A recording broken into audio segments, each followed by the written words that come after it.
Écoute, malheureusement, il n'y a qu'un Adebayo au Togo. Écoutez, ça a été un match très difficile. Le coach en a parlé largement, longuement. Je savais qu'avant de venir ici, j'allais croiser un petit frère à moi, quelqu'un que j'ai adoré, Nabil Bentaleb, que j'ai vu grandir à Tottenham. Et voilà, maintenant, c'est vrai qu'aujourd'hui, on a parlé avec le coach, j'étais obligé de faire tout le boulot, parce que comme le coach vient de vous le dire, il y a eu beaucoup de joueurs, c'était leur premier match, il y a eu beaucoup de joueurs, ils n'ont jamais fait des matchs internationaux. Donc, même un déplacement en avion, ils n'ont jamais fait. Donc, pour eux, c'est magnifique. Et voilà, moi, maintenant, je ne peux pas rester que devant, j'étais obligé de défendre, de montrer l'exemple. Je pense que ce soir, ça s'est très très bien passé. Mais pour que ça soit magnifique, on fera tout, comme on en a parlé avec le coach, entre nous, dans le vestiaire. Pour que ça soit concrétisé, c'est de se qualifier pour la CAN 2019 au Cameroun. Mais bon, en sachant très bien que ça va être très très difficile, d'autant plus que notre prochain match, c'est un derby contre le BG chez moi à la maison. Merci. Merci, Jenzer. Vous avez sa personnalité sur le terrain. Comment vous avez vécu ce duel? C'est très important. Non, c'est vrai qu'il était dur sur l'homme. Il parlait beaucoup avec l'autre défenseur de centraux. C'est deux joueurs qui parlaient beaucoup, mais bon, après, il y a eu un truc qui s'est passé entre nous et je lui ai dit, il est venu me voir et s'est excusé. Et bon, je pense que c'est des joueurs comme ça qu'on veut avoir dans notre continent, sur notre continent, pour pouvoir défendre les causes de notre continent, peut-être à la Coupe du Monde 2000, je ne sais pas quoi. Mais bon, pour moi, il est très très talentueux, mais bon, quand il est énervé, il parle un peu trop vite. Donc bon, vous êtes des Algériens, ça vous de lui dire parce que par moment, il risque de prendre des cartons bêtes qui va pénaliser le pays, peut-être le continent. Mais pour moi, sur le plan footballistique, il a beaucoup de talent, il est bon dans les duels aériens, il est calme dans le ballon, tant mieux pour l'Afrique et surtout tant mieux pour l'Algérie. Voilà, merci. Michel Adebayo, on a vu votre impact sur le jeu du Togo. Vous ne regrettez pas peut-être aujourd'hui, j'aurais pu au moins revenir avec un point, vu les dernières occasions pour Valencia? Ah oui, bien sûr, mais ça c'est sûr que pour un joueur, surtout un joueur comme moi j'adore la victoire, j'adore tout ce qui est des points. Je sais très bien qu'en venant ici, ça va être très très difficile, d'autant plus qu'on joue contre une équipe, comme il a dit, hein, il y a plein de talents, Slimani, Boudebouz, Marez, Nabil Bentaleb. Je peux vous citer les noms jusqu'à demain, mais bon, je peux vous dire, on n'est pas content du résultat, mais notre performance, elle était remarquable. On était costaud, d'autant plus qu'il y a eu beaucoup de jeunes joueurs. De là, on ne peut que grandir ensemble et on ne peut que faire des trucs extraordinaires derrière. Trois questions, les trois dernières questions. Arbi et 2 ans.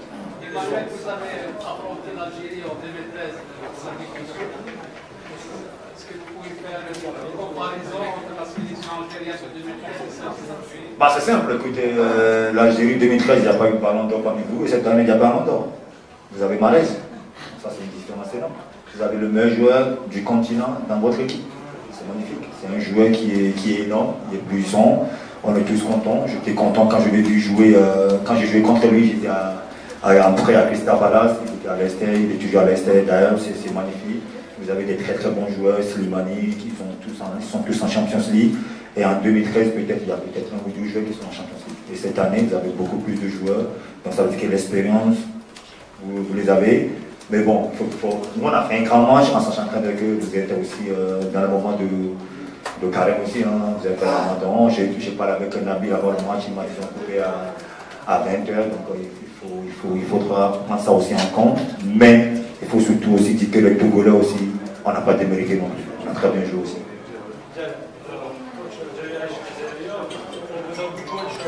On fait ça pour faire des ordres de service. Hein. Je suis sous contrat avec le Togo jusqu'en 2019. On verra après, mais c'est vrai que plus ça va, plus j'aime le foot. Moins j'aime le monde du foot, plus je déteste le monde du foot, mais plus j'aime le jeu football. Et plus je prends du plaisir à travailler tous les jours avec les joueurs. Donc la retraite, c'est pas pour demain, mais pour le moment, je suis au Togo et j'espère pouvoir, avant de quitter le Togo, bâtir une très très belle équipe pour de longues années. Adebayo, en tant que grand joueur africain, Est-ce que vous pensez sur la décision de la FIFA d'augmenter le nombre des équipes africaines pour la Coupe du Monde 2026? Ça sera 9 équipes, 9 équipes assurées et peut-être une 10e équipe. Qu'est-ce que vous pensez aussi sur la vidéo dans le football? La vidéo. On est en train de la vidéo. Bah écoute, je pense que bon, je réponds à ta question, pour avoir 9 équipes, ça veut dire que le Togo c'est pas une petite chance. Ça c'est magnifique. Ça. Non, on peut être fier d'avoir 9 équipes qui peuvent représenter valablement notre continent, que ce soit le Togo, le Ghana, la Côte d'Ivoire, l'Algérie.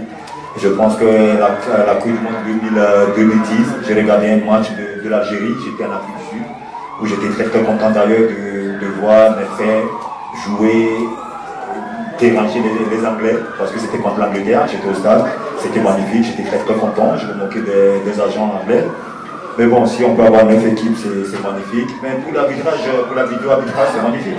Ça rend la vie facile. Des fois, on met des buts, l'arbitre refuse alors qu'il y a but. Des fois, on met des ballons qui n'étaient pas devant la but et la corde. Donc maintenant, je pense que c'est clair pour tout le monde. On voit la vidéo, tout le monde est content. Je regarde l'appel. Si c'est pour toi, tu es content. Si c'est contre toi, tu es énervé. C'est comme ça, voilà. Pour être politiquement incorrect, pour parler du nombre d'équipes qualifiées, il faut bien aussi que M. Infantino justifie son élection. Merci.